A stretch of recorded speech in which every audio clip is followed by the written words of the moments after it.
Welcome back. मैं Amar Kumar Kushwaha AK mathematics 01 में। आज सवाल नंबर 2 है। कोई बर्तन एक खोखले अर्धगोले के आकार का है जिसके ऊपर एक खोखला बेलन अध्यारोपित है। अर्धगोले का व्यास 14 सेंटीमीटर है और इस बर्तन की कुल ऊंचाई 13 सेंटीमीटर है। तो इस बर्तन का आंतरिक पृष्ठीय क्षेत्रफल ज्ञात कीजिए।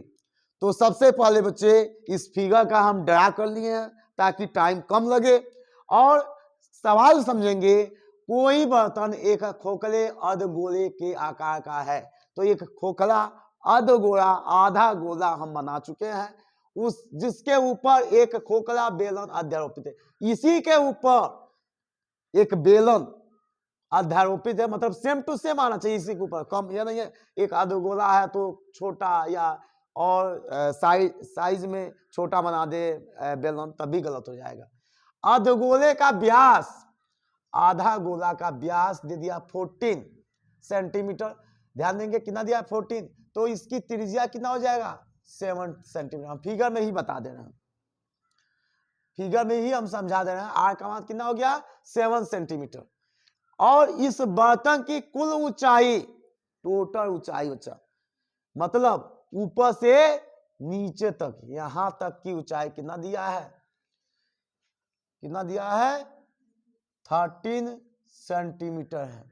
तो मतलब यहां से या नीचे तक, इसकी तल है, यहां तक का ऊंचाई वो दिया है 13 सेंटीमीटर। तो कंफ्यूजन नहीं होना चाहिए, 13 सेंटीमीटर है।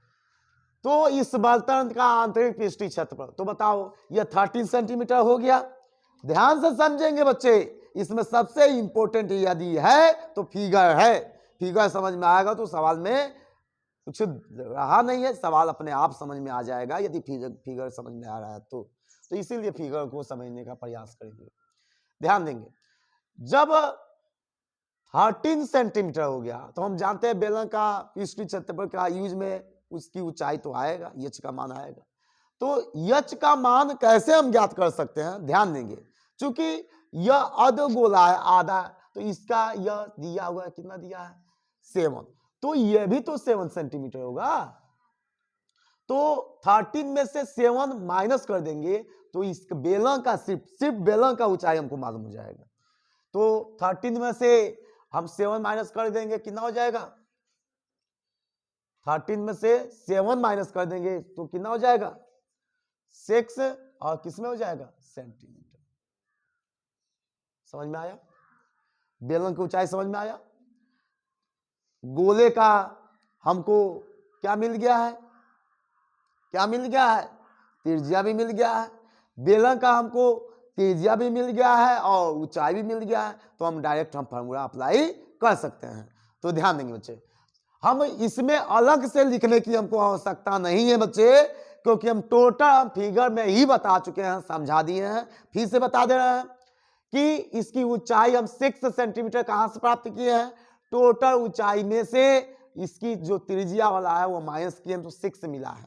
दूसरा, उसका व्यास दिया था पूरा, कितना दिया था 14 सेंटीमीटर, उसका हाफ 7 सेंटीमीटर हो गया, और उसका ऊंचाई टोटल बर्तन का ऊंचाई दिया ही है 13 सेंटीमीटर।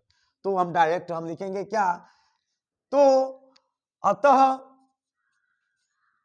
बर्तन का आंतरिक पृष्ठीय क्या क्षेत्रफल। तो बच्चे ध्यान देंगे, तो इसमें 2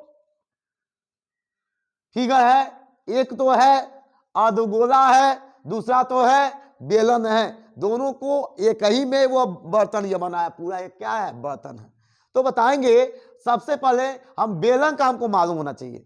बेलन का पृष्ठीय क्षेत्रफल क्या होता है, क्या होता है 2 पाई RH होता है, और साथ ही अर्धगोला का पृष्ठीय क्षेत्रफल क्या होता है 2 पाई R का स्क्वायर होता है कि नहीं।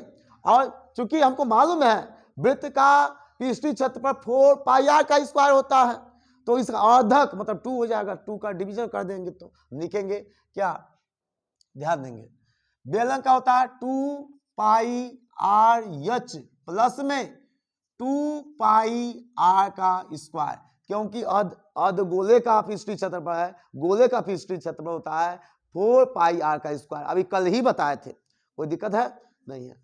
डायरेक्ट इसका मान पुट करेंगे। देखेंगे बच्चे सवाल हम कितना छोटा कर दिए, सवाल हम फिगर के माध्यम से बहुत छोटा कर दिए हैं। कोई नंबर नहीं कटेगा बच्चे, हमको सॉल्व करना आना चाहिए, मेथड समझ में आना चाहिए, कॉन्सेप्ट हमको आना चाहिए, लगाना हमको आना चाहिए, सॉल्व करने का मेथड हमको मालूम हो। यह नहीं है लिखते जाए मलमल में, नहीं है क्या कर रहे हैं कुछ ज्ञाते न कर पाए, ऐसा नहीं। हमको समझ होना चाहिए कि किससे क्या कर सकते हैं, हमको फिगर कैसे बनाना है, फिगर में थोड़ा भी गलत नहीं होना चाहिए।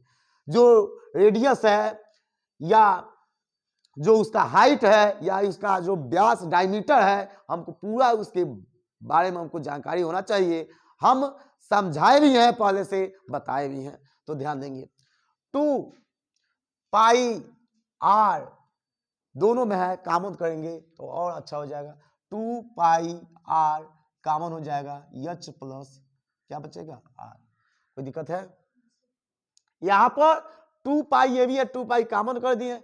यदि पाई का मान दिया होता 3.14 रखने के लिए तब रखते, यदि नहीं दिया है तो 22/7 रखेंगे।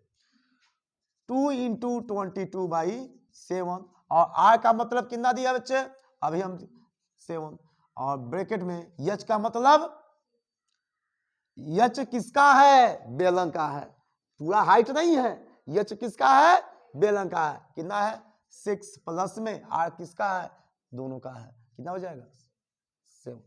कोई दिक्कत है? दिस इक्वल टू, हम इसका क्षेत्रफल का जो मात्रक दिया है किसमें दिया, सेंटीमीटर का स्क्वायर लास्ट में लिखेंगे बच्चे, हम बार बार बता रहे हैं। और यह भी मालूम है क्षेत्रफल हमेशा स्क्वायर में होता है, आयतन किस में होता है, क्यूब में होता है।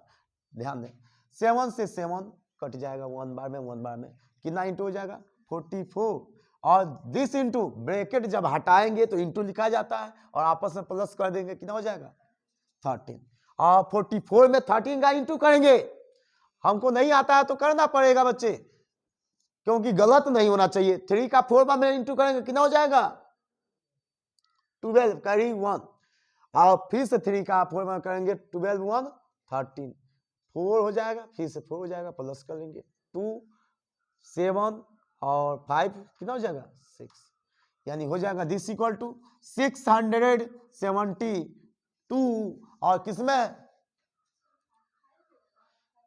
हाँ ये 5 हो जाएगा बच्चे, ध्यान देंगे 2 हो जाएगा और 3 4 कितना हो जाएगा 7 और 1 4 कितना हो जाएगा 5, कितना हो जाएगा 5।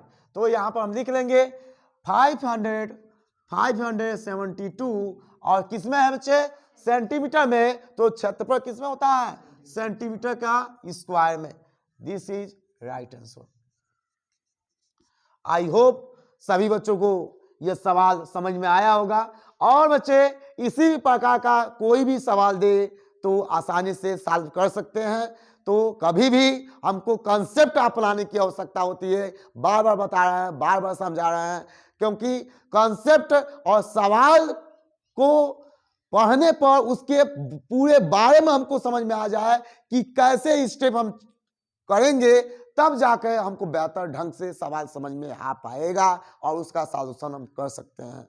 तो बच्चे कोई भी सवाल लगावें, सबसे पहले सबसे इंपॉर्टेंट बात यही है कि सवाल को पहले समझने का प्रयास करें और क्या करना है, कैसे करना है, उसको स्टेप बाय स्टेप सोचने का भी हमारे पास सामर्थ्य रहना चाहिए। क्योंकि यदि सामर्थ्य यदि है, सोच पा रहे हैं कि कैसे हम चलेंगे, तो सवाल 100% बेहतर हम सॉल्यूशन उसका कर सकते हैं और गलती भी होने का चांस बहुत कम रहेगा। तो एक और बात है कि सवाल को अधिक से अधिक घर पर रफ कॉपी में लगावें, अभ्यास करें। यदि इतना जरूर है, बताएंगे तो समझ में तो आएगा, लेकिन यदि अभ्यास कंटिन्यूटी घर पर नहीं करते हैं बच्चे, तो मैथमेटिक्स है और मैथमेटिक्स में बिना अभ्यास बिना प्रैक्टिस का सवाल नहीं होता है, नहीं सॉल्व होता है। हम सभी बच्चों के लिए बता रहे हैं, क्योंकि यदि मैथ यदि इंटरेस्टिंग है, पढ़ाई करते हो, तो अधिक से अधिक टाइम दो, जितना कलम चलाओगे, जितना कॉपी में उसको सॉल्यूशन करोगे, उतना बेहतर समझ में आएगा। और जब गलती भी होता है या गलती हो रहा भी है तो उससे भी तुमको सीख मिलता है और वह गलती कभी भी एग्जाम में नहीं करोगे। ठीक है, ओके।